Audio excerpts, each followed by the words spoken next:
was a legal move that ignited a firestorm across the globe. The families of relentless bullies filing a lawsuit against the grieving mother of a 13-year-old girl they had tormented to death. This wasn't just a shocking act. It was a brazen insult to a child already lost. A disturbing image leaked online, a doll smeared red, hanging by a noose, a cruel mimicry of Aubreigh Wyatt's tragic end. It laid bare a horrifying truth. The cruelty didn't stop with death. This is the story of Aubreigh Wyatt, a bright light extinguished by the darkness of relentless bullying, and a system that seemed to fail her at every turn. Prepare to witness a mother's fight for justice and how her grief saved countless lives.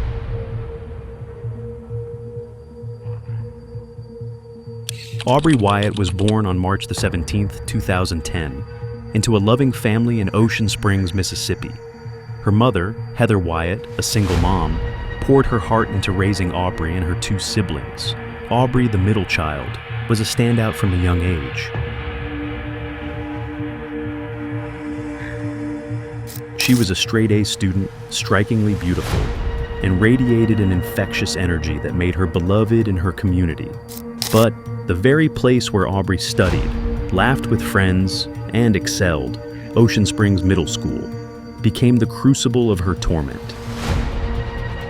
It was here that the relentless bullying began, a torment so severe it would ultimately claim her life. What pushed this vibrant young girl?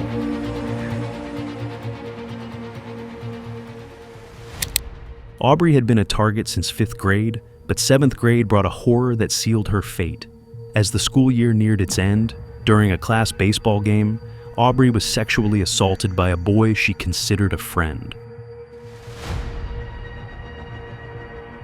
Her mother, Heather, immediately followed every protocol, reporting, emailing, fighting for her daughter.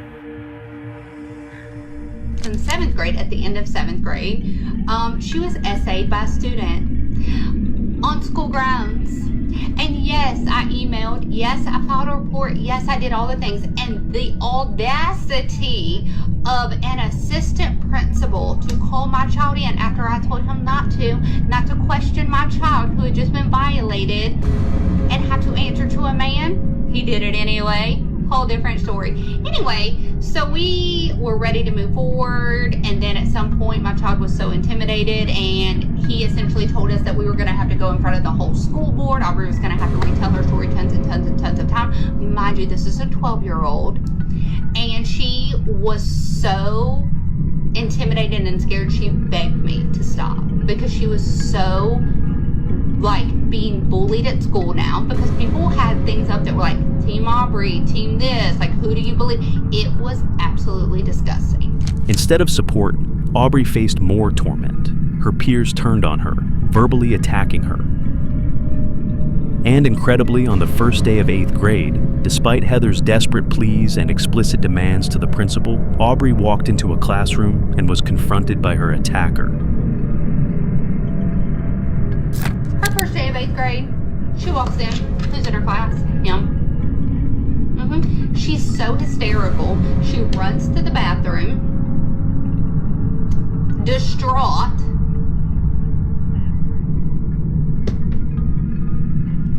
I had to take a moment. Took a break myself. Distraught. Calls me hysterical, having a panic attack. I immediately get off the phone with her and I call the school. I'm at work. Call the school, irate, flipping out. I'm like, go get my child out the bathroom who's having a panic attack, but also fix this. How do you mess this up? Then, on September 4th, 2023, the unimaginable happened. Aubreigh Wyatt, just 13 years old, took her own life in her room.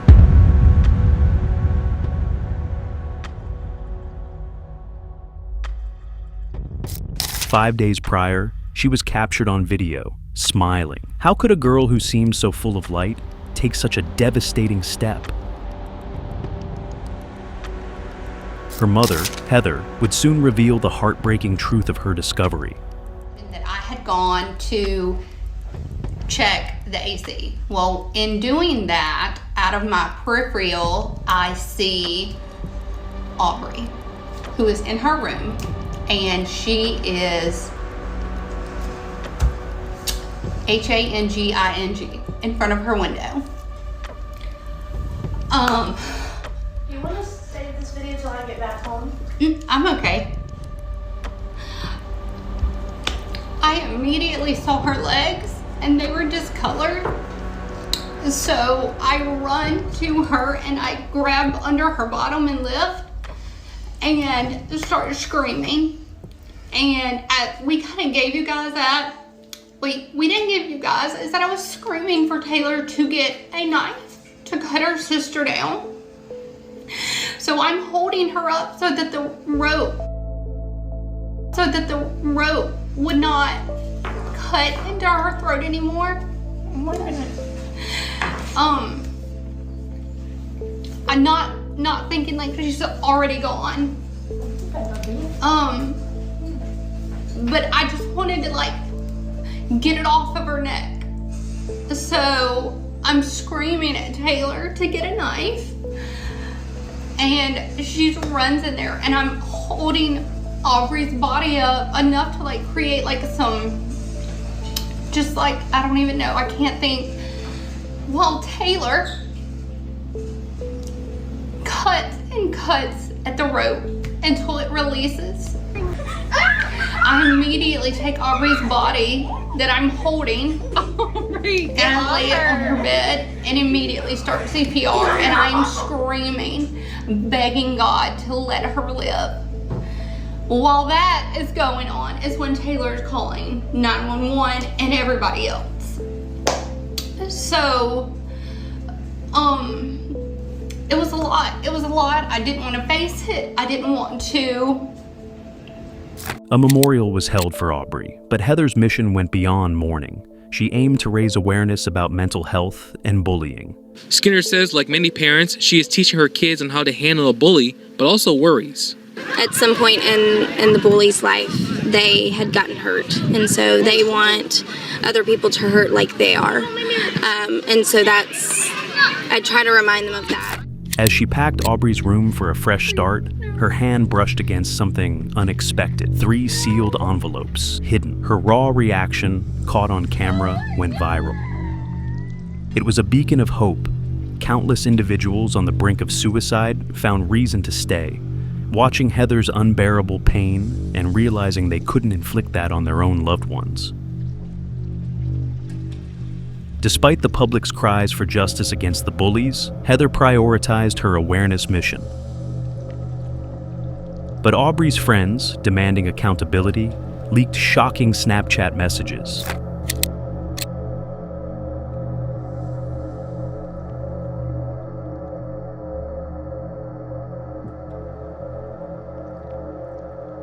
Then, Taylor, Aubreigh's older sister, bravely shared heartbreaking texts between Aubreigh and their mother, documenting years of torment. These messages chronicled escalating abuse, from being called evil by Molly to a physical assault, and constant harassment from girls like Ava Case, Peyton Hembry, and Parker. When these chats in the chilling doll video, believed filmed in Molly Noblet's room, went viral, public fury erupted. The 4 bullies were exposed. Questions mounted. Why had the school done nothing? Rumors spread. Molly's father, Dr. Monty Nobley, assistant superintendent, allegedly used his influence to silence complaints. Public outrage over Dr. Noblet's alleged interference grew. A petition demanding his removal mysteriously vanished, fueling suspicion of a cover-up. Then, in a shocking turn, the bully's family sued Heather Wyatt, accusing her of false blame. And things darkened further. A leaked court order silenced Heather, forcing her to shut down her social media accounts, silencing her vital voice.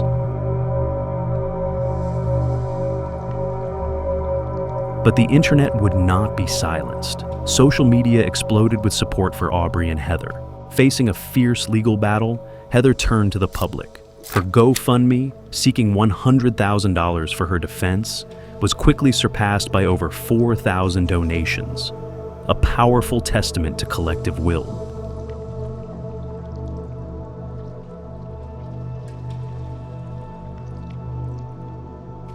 due to immense public pressure and accusations of censorship, Judge Mark Maples reconsidered.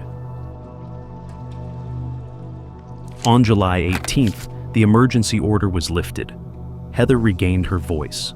A crowd gathered, erupting in cheers as she emerged from the courthouse. Heather, deeply moved, shared her heartfelt gratitude.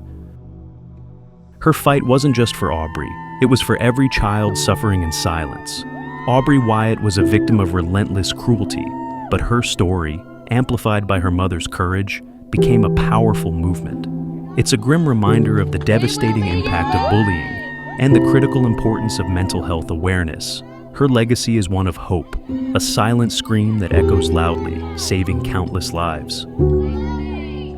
Aubreigh! Aubreigh! Aubreigh! Aubreigh! Aubreigh! Aubreigh! Thanks for watching. If you or someone you know is struggling, help is available. Don't let silent screams go unheard. Subscribe for more chilling true crime stories.